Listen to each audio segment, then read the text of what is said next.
Imbe Serge Jovial, candidat au présidentiel. Tout d'abord, je suis un économiste financier, ayant plusieurs expériences dans le domaine des finances à l'étranger et qui sert cette expérience pour mon pays et servir mon pays. Le parti politique AFIMA, entre Nfivoirane Malagasy, depuis 10 ans, on a élaboré des projets de société basés sur le développement de ce pays avec des questions cruciales et qui me différencient avec les 35 candidats qui sont validés par les hautes cours constitutionnelles. Première chose qui me différencie, c'est que j'ai le protocole d'accord signé à 80% de mes projets de société. Cela veut dire que je suis prêt et apte à travailler tout de suite pour le peuple, rien que le peuple. J'ai divisé 3 phases, projet de société, à court terme, à moyen terme et à long terme.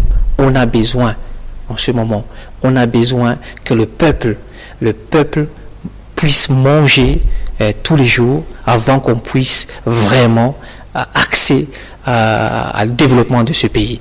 Il y a aussi, à court terme, lutte contre la corruption. On a une proposition, la partie politique a une proposition, la déclaration du patrimoine de tous les élus, de tous les hauts fonctionnaires de l'État, consultables par le public. Il y a aussi à court terme qu'on doit réaliser, c'est la santé publique qui est à la dérive dans ce pays, l'éducation qui est à la dérive dans ce pays et qu'on ne voit même pas à l'issue. On a vu ça avec les syndicats récemment, avec les grèves des syndicats et tout ça. Je propose aussi, la loi de finances rectificative a diminué 25% le budget du pouvoir central pour aller dans la commune, la collectivité territoriale décentralisée, parce que là-bas où il y a des développements, cela c'est fait partie du programme qui a été élaboré depuis 10 ans, comme j'ai évoqué tout à l'heure.